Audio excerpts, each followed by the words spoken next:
नमस्ते।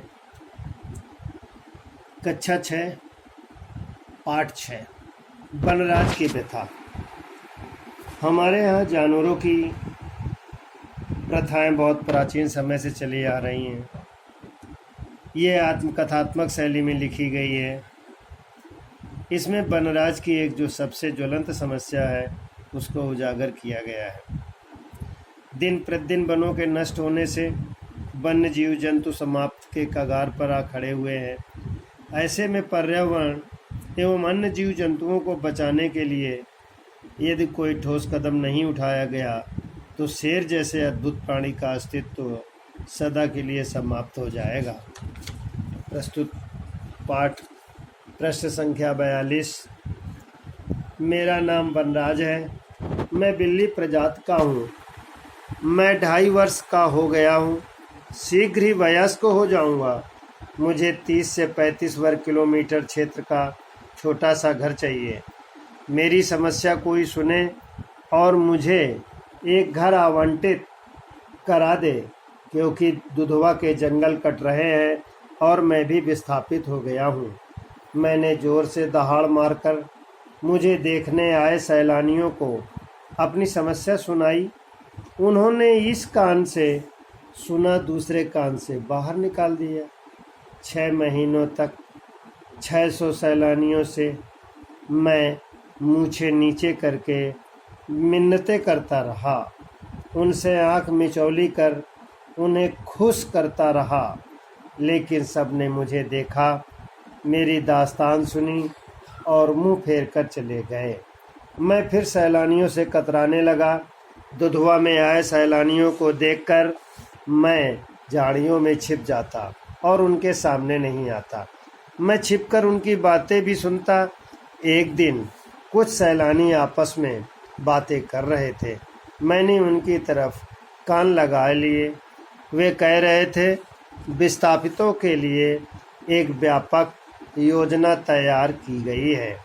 मैंने जब सुना, खुशी से फूल कर कुप्पा हो गया। मेरी समस्या का निदान हो गया। वाह, चलो हम जैसे पीड़ितों के लिए सोचा तो। मैं दहाड़ मारकर अपनी आवाज़ लोगों तक पहुंचाऊंगा। मैंने निश्चय किया, मैं बोलूँगा, जंगल कटते जा रहे हैं, हमारे घर उजड़ते जा रहे हैं, हम बेघर हो गए हैं, हमें घर चाहिए, हमें घर दो। दुधवा में बैठकर कुछ नहीं होगा, राजधानी जाना पड़ेगा। वहीं मेरी आवाज़ सुनी जाएगी। वहाँ फॉर्म मिलेगा, मैं फॉर्म भरूँगा, रजिस्ट्रेशन कराऊँगा और सबसे फरियाद करूँगा। घर तो हासिल कर ही लूँगा, मेरे सपनों का घर। मैंने अपने राज्य की राजधानी की ओर कूच कर दिया। सड़क का रास्ता जानता नहीं था। मैंने गोमती नदी का मार्ग पकड़ा, उसके किनारे किनारे चला। पहले पीलीभीत पहुंचा और फिर सीतापुर। झुरमुठों में लुकता छिपता राजधानी लखनऊ के सीमा क्षेत्र में पहुंच गया। मुझे लगा मेरी मंजिल करीब है। तभी मुझे भनक लगी, कोई मेरा पीछा कर रहा है। छोटी सी बात थी। मुझे भूख लगी थी और मैंने एक बकरी को आहार बना लिया था। बुरा हो इस मुँहे आदमजात का। मैं छिप छिपा कर चुपचाप बिना आवाज़ किए, बिना किसी को नुकसान पहुँचाए आगे बढ़ रहा था। फिर भी शोर मचाने लगे, शेर शेर। मुझे एहसास हो गया कि पुलिस और वनकर्मी भी मेरे पीछे लग गए हैं। मुझे पुलिस की मुस्तैदी पर बहुत आश्चर्य हुआ। मेरे परिवार वालों ने रोए होंगे, ना ही मुझे ढूंढा होगा। उन्होंने पुलिस में एक FIR भी नहीं लिखवाई होगी। फिर पुलिस मुझे ढूंढने और पकड़ने क्यों निकल पड़ी? मुझे क्यों पकड़ेगी, जिसने कोई अपराध किया ही नहीं है? इस प्रकार मैं सोचने लगा।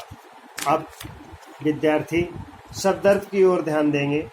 वयस्क बालिग, विस्थापित, अपना निवास, व्यापक योजना, विस्तृत योजना, झुरमुट, झाड़ियों का समूह, मुस्तैदी। इस प्रकार के प्रश्नों के उत्तर लिखेंगे तथा मुहावरे जो दिए गए हैं उनका अर्थ दिया गया है और वाक्य प्रयोग स्वयं करेंगे। पूछ करना, प्रस्थान करना। अनसुनी करना, उसका अर्थ है एक कान से सुनकर दूसरे से निकाल देना। कान लगाना, ध्यान से सुनना। आँख में चौली, लुका छिपी का खेल करना। बस इतने मुहावरे करेंगे और मौखिक प्रश्नोत्तर 1 का क ख ग स्वयं करेंगे।